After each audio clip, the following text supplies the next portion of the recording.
साथियों नमस्कार, जय हिंद, वंदे मातरम। मैं अंकुर विश्वकर्मा आप सभी का स्वागत करता हूं रंगरूट कंपटीशन अड्डा पर।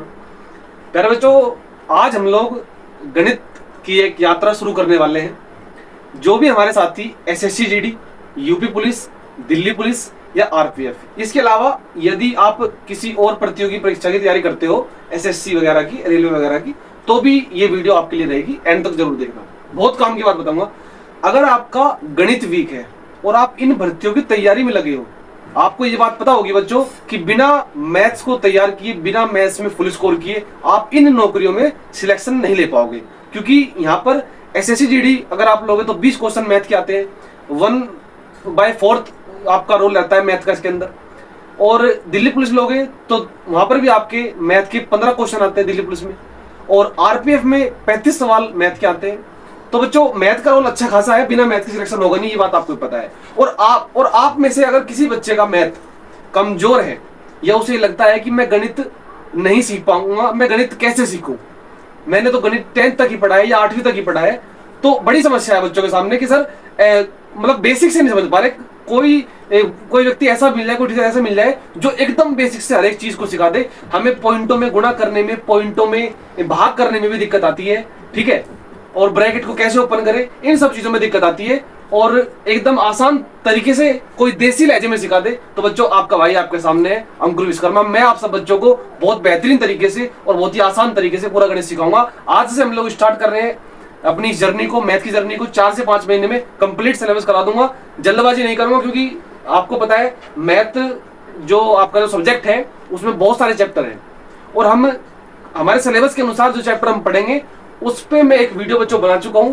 जिन बच्चों को सिलेबस नहीं पता इन सभी एग्जाम्स का, इनमें मैथ के कौन कौन से चैप्टर आते हैं, तो वो आप वीडियो देख सकते हो मैथ के सिलेबस की। और एकदम क्रम में मैंने चैप्टर को वहां पे सेट किया है, जिस क्रम में मैं आपको पढ़ाऊंगा और जिस क्रम में गणित हम सीख सकते हैं और हमें सीखना भी चाहिए उसी क्रम में, ठीक है। अगर मैं आपको डायरेक्ट आज मैं डायरेक्ट आपको टाइम एंड डिस्टेंस का चैप्टर पढ़ा दूं तो आपकी खोपड़ी घूम जाएगी, आपके दिमाग में पल्ले कुछ पड़ेगा नहीं। आप कहोगे सर, फिर आप कह देते हो सर मैथ वीक है। भाई आप शुरुआत ही वहां से नहीं करें जहां से करनी चाहिए। तो शुरुआत हम आज कर रहे हैं बच्चों पहला चैप्टर सिंप्लीफिकेशन से, यानी कि सरलीकरण से। सिंप्लीफिकेशन यानी कि सरलीकरण। प्यारे बच्चों, अगर मैं बात करूं एग्जाम की, तो यहां से हमारे एग्जाम के अंदर 1 से 2 क्वेश्चन आते हैं। अगर हमारा गणित का रोल हमारे एग्जाम में 10 या 15 नंबर का है तो 1 से 2 क्वेश्चन आएंगे। लेकिन अगर मैथ का रोल 30, 35, 20 जहां पे क्वेश्चन आएंगे वहां पर 3-3, 4-4, 5-5 क्वेश्चन भी बच्चों सिंप्लीफिकेशन चैप्टर से मिलते हैं। तो एक बात तो क्लियर है कि सर ये चैप्टर बड़ा इंपॉर्टेंट है बच्चों, इंपॉर्टेंट है। और यही वो चैप्टर है जहां से आपकी जो कैलकुलेशन है वो अच्छी होती है। फिर आगे जो चैप्टर आपको मिलेंगे उनमें जो सवाल होंगे तो वहां पर आपकी अप्रोच बहुत शानदार होगी। तो मैं यहीं से स्टार्ट कर रहा हूं, और इसके अंतर्गत एक टॉपिक आता है बच्चों वी बोर्ड मास। आपने इसको जर्नली बोर्ड मास के नाम से आप बच्चे जानते होंगे, लेकिन एक्चुअल में ये वी बोर्ड मास भी होता है, इसको वी बोर्ड मास भी कहा जाता है। ये एक नियम है गणित के अंदर। ये कैसा नियम है सर? तो बच्चों जब हम मैथ के किसी भी क्वेश्चन को सॉल्व करते हैं तो उसे सॉल्व करने से पहले आपको ये पता होना चाहिए कि भाई इस क्वेश्चन को किस क्रम में सॉल्व किया जाएगा।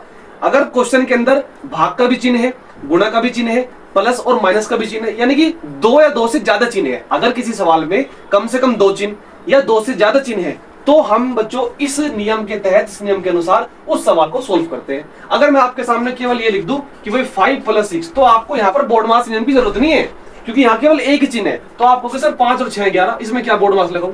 बोर्ड मास कब लगाना पड़ता है? तब लगाना पड़ता है जब एक सवाल में चिन्ह कम से कम 2 हो या 2 से ज्यादा हो, ठीक है। तो आज का हमारा जो टॉपिक है वो बोर्ड मास को हम समझेंगे, यानी कि वी बोर्ड मास को समझते हैं। सबसे पहले अगर मैं वी बोर्ड मास की बात करूं, मैं आपको हर एक लेटर को एकदम अच्छी तरीके से यहाँ पर डिफाइन करूंगा। सारे बच्चे अब केवल पढ़ाई पर ध्यान दें। बच्चों आपको एक नोटबुक और एक पेन लेकर बैठना है साथ में। जो चीज समझाऊं पहले समझो, पहले समझने में ध्यान दो और फिर उसको नोट करो, ठीक है। वीडियो आप ही के पास रहेगी। जो बच्चा वीडियो को थोड़ा स्पीड में देखना चाहता है तो वो स्पीड में भी देख सकता है। मैं पढ़ाऊंगा तसल्ली से, मैं हर एक बच्चे का ध्यान रखूंगा जिसको मैथ नहीं आता, ठीक है। अपना उद्देश्य केवल मैथ सिखाना है, और ऐसा मैथ सिखाना है, वो सवाल कराने हैं जो आपके एग्जाम में आपको धरे के धरे मिले, मतलब रखे के रखे मिले, एकदम देसी अंदाज में। तो बच्चों अगर वी बोर्ड मास की बात करूं तो सबसे पहले हम यहाँ पर इस वी को समझते हैं कि ये वी क्या है। बच्चों वी का अंग्रेजी में अर्थ यहाँ पर होता है विनकुलम। और ये जो विनकुलम होता है सर, ये क्या होता है? बच्चों विनकुलम का मतलब एक रेखा होती है। कैसी रेखा होती है सर? एक हॉरिजॉन्टल लाइन, इसको हम क्षैतिज रेखा भी बोलते हैं। एक लाइन वर्टिकल होती है। वर्टिकल कैसी? अगर मैं इसी लंबी खींच दूं तो ये वर्टिकल है, ठीक है। लेकिन मैंने क्या कहा, जो विनकुलम होता है वो ऐसी रेखा होती है, इसको क्षैतिज रेखा कहा जाता है। ये आपको क्वेश्चन के अंदर मिलेगी। कहां पर? क्वेश्चन के अंदर जो संख्या और जो चिन्ह है उनके ऊपर लगी हुई मिलेगी, और इस लाइन के अंतर्गत जो संख्या और जो चिन्ह है उसको आपको सबसे पहले सोल्व करना पड़ेगा। यानी कि मैं कहूं तो बच्चों, ये एक तरीके का कोष्टक है, एक तरीके का ब्रैकेट है। कैसा ब्रैकेट? इसको रेखा ब्रैकेट के नाम से या फिर लाइन ब्रैकेट के नाम से भी हम लोग जानते हैं। अगर मैं आपके सामने क्वेश्चन लिख दूं प्यारे बच्चों कि भाई मान जा 10 डिवाइड 5 इंटू में 2, और इसके ऊपर मैं लगा दूं विनकुलम, ये लगा दिया मैंने विनकुलम, ठीक है बच्चों। अब बताओ इसके अंदर क्या करें? तो आपको ध्यान रखना है, जो बोर्डमास का जो नियम कहता है कि सबसे पहले विनकुलम को सोल्व करेंगे, यानी कि रेखा कोष्टक को या लाइन ब्रैकेट को या फिर विनकुलम बार भी इसको बोलते हैं, सबसे पहले इसको सोल्व किया जाता है। तो यहाँ पर अगर मैं देखूं तो यहाँ पर जो बच्चे 10 को 5 से भाग देंगे सबसे पहले और फिर बाद में गुणा करेंगे, तो वो गलती कर देंगे, जिन्हें इस विनकुलम के बारे में ज्ञान नहीं होगा। तो सबसे पहले आप क्या करेंगे? हम सबसे पहले क्या करेंगे बच्चों? गुणा करेंगे, क्योंकि इस विनकुलम के नीचे यानी कि इस लाइन ब्रैकेट के नीचे ये संख्याएं हैं और ये चीज है, तो इन्हीं को सोल्व करो। 5 दूनी 10 और ये 10 है, तो ये क्या बचा? 10 भाग 10, तो अब क्या आ गया? 1। भाई बात आई समझ में?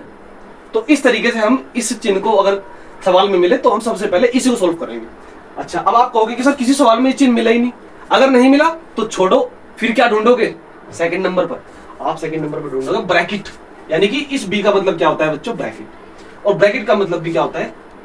केवल कोष्टक, ठीक है। और यहाँ पर ब्रैकेट यानी कि कोष्टक, ये कितने प्रकार के मैथ्स के अंदर हम लोग पढ़ते हैं, तो जो हमारे मैथ्स में जरूरी होते हैं और हमें सवाल को सोल्व करने में हमारी हेल्प करते हैं। तो ये बच्चों 3 प्रकार के होते, तो बहुत सारे प्रकार के हैं बच्चों, लेकिन यहाँ पे हमें केवल 3 प्रकार पढ़ने हैं।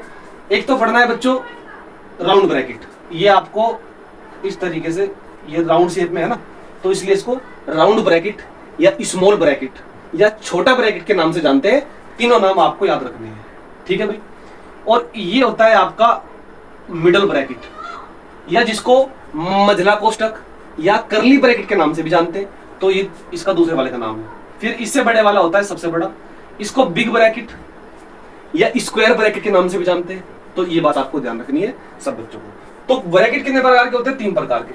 अगर क्वेश्चन में आपको ब्रैकेट लगा हुआ मिले तो सबसे पहले आपको कौन सा ब्रैकेट सोल्व करना होगा, यानी कि आपको सबसे पहले स्मॉल ब्रैकेट को सोल्व करना पड़ेगा, यानी कि इस ब्रैकेट के अंदर जो भी संख्या या चिन्ह होंगे सबसे पहले आप उसको सोल्व करोगे।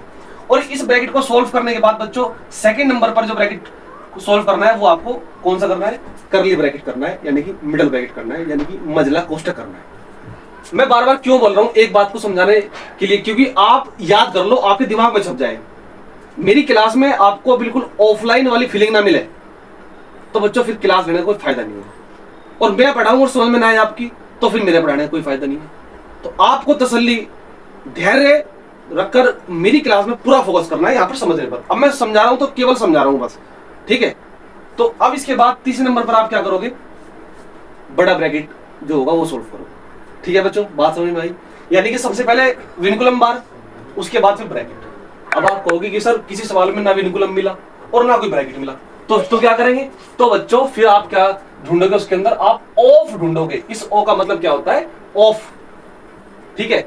ऑफ का मतलब हिंदी में का भी होता है, और इस का के लिए हम क्या करते हैं? सवाल के अंदर एक चिन्ह का प्रयोग करते हैं जो होता है आपका मल्टीप्लाई का चिन्ह। किसका होता है बच्चों? गुणा का चिन्ह होता है। एक गुणा यहाँ पर भी है, ये मल्टीप्लीकेशन, एक गुणा का चिन्ह आपका यहाँ पर भी होगा, लेकिन इस गुणा से पहले हम ये वाली गुणा करते हैं। और इस गुणा का पता कैसे चलता है? तो जहां पर ये हमें ये वाली गुणा करनी होगी वहां पे आपको ऑफ लिखा हुआ मिलेगा सवाल में, या फिर का लिखा हुआ मिलेगा हिंदी में, तो उसका मतलब क्या होगा? गुणा। एग्जाम्पल के तौर पे मैं आपको समझाऊं तो आप यहाँ एक बात मेरी समझेंगे। जैसे मैं बच्चों आपके सामने लिख दूं 5 डिवाइड 2 ऑफ 5, ठीक है। मैंने आपके सामने एक क्वेश्चन लिखा, तो आपको क्या करना है इसके अंदर? सबसे पहले आप ही कहोगे कि सर मुझे अंकुर सर ने बताया था कि सबसे पहले विनकुलम बार चेक करो। क्या विनकुलम बार कहीं है? क्या ये वाली रेखा किसी कहीं पे है कि सवाल में किसी संख्या के ऊपर है? जी नहीं है। सेकेंड नंबर ब्रैकेट है, जी ब्रैकेट भी कहीं नहीं है। होता तो करते ना, होता तो सबसे पहले छोटा करते, फिर करली ब्रैकेट, फिर बड़ा ब्रैकेट। नहीं है ना कोई इसमें भी, बाढ़ में जाओ, और बढ़िया हो गया, आसान होगा। अब उसके बाद क्या चेक करोगे सर, ऑफ चेक करो, ऑफ का तो ऑफ मिलेगा, मिलेगा ऑफ। तो अब आपको यहाँ भाग नहीं करना बेटा, भाग इसके बाद आता है। अभी पहले हम ऑफ सोल्व करेंगे, क्योंकि हमने क्या पढ़ा है तीसरे नंबर पर, ऑफ पढ़ा है, यानी कि का। तो इस ऑफ का क्या बना दो बेटा, गुणा बना दो इसका। ऑफ का क्या बना दो, गुणा बना दो। और ये क्या कर देंगे आप लोग, 2 पंजे 10, यानी कि 2 की गुणा 5 में हो जाएगी, और ये आ जाएगा तुम्हारा कितना 10। तो ये क्या बचा, 5 डिवाइड बचा। तो यहां लिख लेंगे 5 डिवाइड, और इज इक्वल टू, इसको क्या लिखेंगे, 5 भाग 10 को क्या लिखते हैं सर, 5 के बटे में 10।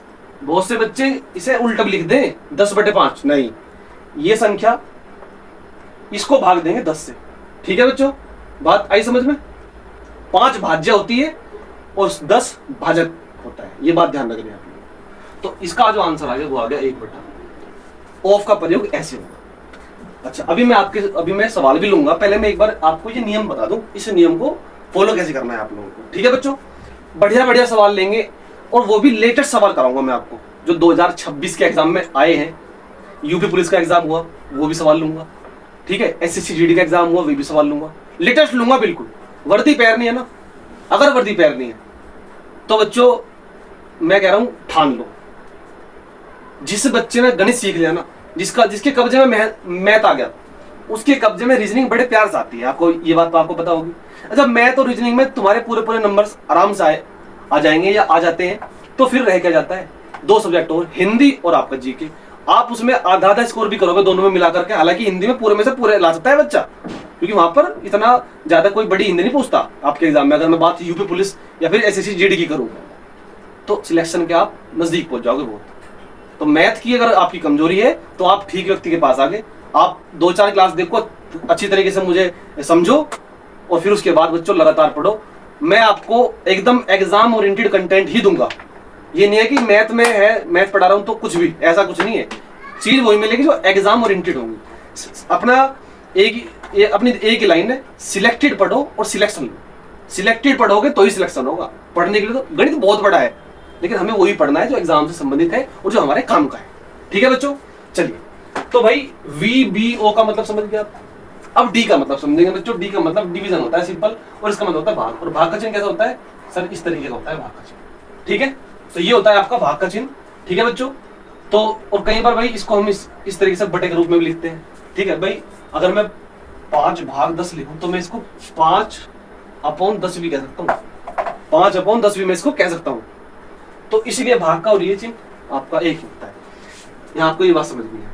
अब जब आपने विनकुलम भी चेक कर लिया सवाल में, ब्रैकेट भी चेक कर लिया, ऑफ भी चेक कर लिया, तो जब आप इन तीनों में से आपको कोई नहीं मिलेगा तो फिर आपको डिवाइड का ढूंढना है। और जब डिवाइड ढूंढोगे तो बच्चों क्या करोगे, आप उससे पहले डिवाइड ही करोगे। अगर ये तीनों नहीं मिले तो डिवाइड करेंगे। डिवाइड के बाद उस नंबर पर क्या होगा, मल्टीप्लीकेशन होगा। मल्टीप्लीकेशन का मतलब गुणा, और गुणा का चिन्ह आपको यहाँ पर लगा हुआ मिलेगा। ये गुणा और इस गुणा में यही अंतर है बस। ये डायरेक्ट आपको गुणा का चिन्ह ही मिलेगा, और यहाँ पर ऑफ या फिर का लिखा हुआ मिलेगा, और वहां पर आपको उसको चिन्ह को गुणा का बना के करना है। ठीक है, उसके बाद 2 बचते हैं बच्चों, एक तो एडिशन और एक सब्ट्रैक्शन, यानी कि जोड़ और घटा। जोड़ और घटा में से आप किसी को भी पहले करो या लास्ट में, कोई फर्क नहीं पड़ता। जोड़ने घटाने में आप कोई सा भी क्रम अपने अनुसार कर सकते हो, लेकिन एडिशन से पहले गुणा, भाग, ऑफ, ब्रैकेट और विनकुलम बार, इनको आपको इसी क्रम में करना होगा बच्चों। ठीक है, तो ये बात मैंने आपको बता दी अच्छे से। तो ये सारी की सारी चीजों आपको ध्यान रखनी है। अब मैं एक प्यारा सा सवाल लूंगा, छोटा सा सवाल लूंगा। जैसे कि बच्चों आपके सामने मैं लिख दूं 5 + 4 - 1, 5 + 4 - 1। ठीक है भाई, और एक स्मॉल ब्रैकेट, इनटू में 3 करली ब्रैकेट, और यहां लिखेंगे हम लोग 36 डिवाइड। ये एक छोटा सा सवाल आपके सामने बच्चों, और इस सवाल को हम कैसे करेंगे, तो एक बार सारे बच्चे इस सवाल को करने की कोशिश करेंगे। सबसे पहले क्या चेक करना है, विनकुलम बार कहीं है नहीं।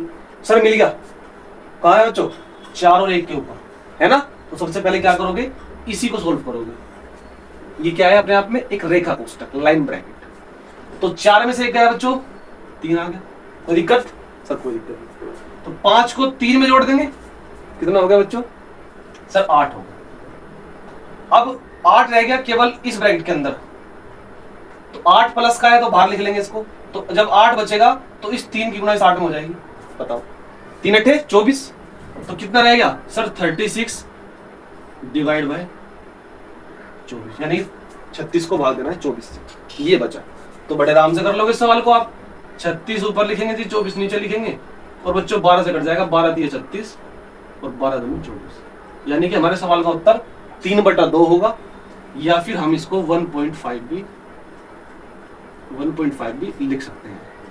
ठीक है भाई, बताओ बात आई समझ में? तो ऐसा करेंगे हम, बिल्कुल क्रम के अनुसार चलना है जैसे यहाँ पर आपको मैंने सिखाया है। अभी तो जस्ट छोटा सा सवाल लिया है आपको एग्जाम्पल समझाने के लिए, लेकिन मैं आप लोगों को बहुत बढ़िया बढ़िया क्वेश्चंस, एग्जाम के लेवल के सवाल, लेकिन हम चलेंगे 0 से हीरो की तरफ, बिल्कुल 0 लेवल से उठेंगे और ऊपर तक उठते चलेंगे और बड़े बड़े सवाल करेंगे जो हमारे एग्जाम के अंदर आए हुए हैं और जो आ सकते हैं। ठीक है बच्चों, तो एक बार मुझे सारे बच्चे बता दो कि आपकी समझ में कोई बात अगर ना आई हो, कोई डाउट हो, तो मुझे आप कमेंट में जरूर लिखना कि सर मेरी समझ में ये बात नहीं है। ठीक है भाई, ये जो भाग का चिन्ह है और ये जो बटे का चिन्ह है, इन दोनों का प्रयोग एक ही तरीके से होता है। ठीक है, अगर आपको नहीं पता होगा तो ये बात आपको समझनी चाहिए। अच्छा, ब्रैकेट में मैंने आपको तीनों ब्रैकेट मैंने बता दिए, स्मॉल, कर्ली और आपका स्क्वायर ब्रैकेट। इस देखिए बहुत सारे टीचर्स हमारे साथी है जो ये जो विनकुलम होता है, ठीक है, रेखा कोष्टक, वो इसको इसी ब्रैकेट के अंदर बता देते हैं, ये जो स्मॉल ब्रैकेट है इससे पहले, लेकिन एक्चुअल में ये एक अलग चीज है। तो मैंने आपको यहाँ पर इसको अच्छी तरीके से डिफाइन कर दिया, आपको समझा दिया। ठीक है बच्चों, तो देखिए हम नेक्स्ट वीडियो के अंदर इससे संबंधित क्वेश्चंस करेंगे। ठीक है, सिंपलीफिकेशन जो चैप्टर होता है उसकी शुरुआत बोर्ड मास से ही होती है, और मैंने आपको आज बोर्ड मास का नियम समझाया है। मेरी नेक्स्ट वीडियो के अंदर आपको क्वेश्चंस मिलेंगे और हम अब जो है इस चैप्टर के लगातार क्वेश्चंस को सोल्व करते चलेंगे, और जो भी कोई अच्छी ट्रिक होगी और अच्छा कंसेप्ट होगा तो वो मैं आपको सवाल के साथ ही बता दूंगा। ठीक है बच्चों, बात आई बात समझ में? तो देखिए ये जो हमारी जर्नी है गणित की, ये अब लगातार 4-5 महीने तक चलेगी, और आपको मैथ सीखना है तो आप एकदम मतलब अपने सही जगह पर आ गए हो, और आप सारी क्लासेस अच्छे से लगाओ बच्चों। ठीक है, जो भी मेरी और भी क्लासेस जो आगे बनेंगी, ठीक है, उनको भी देखो, प्लेलिस्ट आपको मिल जाएगी। ठीक है, कंप्लीट मैथ्स के नाम से। और अब हम मिलते हैं नेक्स्ट वीडियो के अंदर। कैसी लगी क्लास ये जरूर लिखना कमेंट में, और आप में से कितने बच्चे ऐसे हैं जो मुझे पहले से जानते हैं, जो मुझसे पहले पढ़े हैं, वो भी लिखना, और जो भी अगर आपका डाउट हो तो वो भी लिखना बच्चों। और हाँ, SSC GD, UP police, RPF, Delhi police और अन्य कोई भी वैकेंसी जिसकी कोई भी जानकारी आप मुझसे चाहते हो, तो बच्चों आप कमेंट में लिखना, मैं वो जानकारी भी आपको देने का प्रयास करूंगा। और बहुत जल्द हमारे इसी चैनल पर, क्योंकि बच्चों आपको बता दूं मैं कंप्यूटर भी पढ़ाता हूं, और कंप्यूटर की क्लास भी हम बहुत जल्दी स्टार्ट करेंगे, क्योंकि कंप्यूटर आपका दिल्ली पुलिस में आता है और राजस्थान पुलिस में आता है और आपका हरियाणा पुलिस में भी आता है, तो बहुत सारी जगह आपका कंप्यूटर भी आता है। तो कंप्यूटर भी हम लोग जल्द ही स्टार्ट करने वाले हैं, लेकिन कंप्यूटर के फिलहाल मैं प्रैक्टिस सेट स्टार्ट करूंगा, क्योंकि अभी बच्चों का एग्जाम में BSF, SCM, ASI का, तो उन बच्चों को ध्यान में रखकर मैं कंप्यूटर पढ़ाऊंगा। और फिलहाल आप भी अगर आप जुड़ेंगे उनसे तो आप भी प्रैक्टिस वहां पर अपनी कर सकते हो, लेकिन जिस बच्चे को थ्योरी पढ़नी है कंप्यूटर की, तो वो भी मैं आपको इसी चैनल पर बहुत जल्दी शुरू करूंगा, जैसे मैंने मैथ की थ्योरी शुरू कर दी है। ठीक है बच्चों, तो आप सभी को मैं एक ही बात कहूंगा कि भाई अपना मेहनत से तैयारी करो और आप गणित सीख जाओ, गणित का डर बिल्कुल दिमाग से निकाल दो। ठीक है, सभी बच्चों को नमस्कार, धन्यवाद, जय हिंद।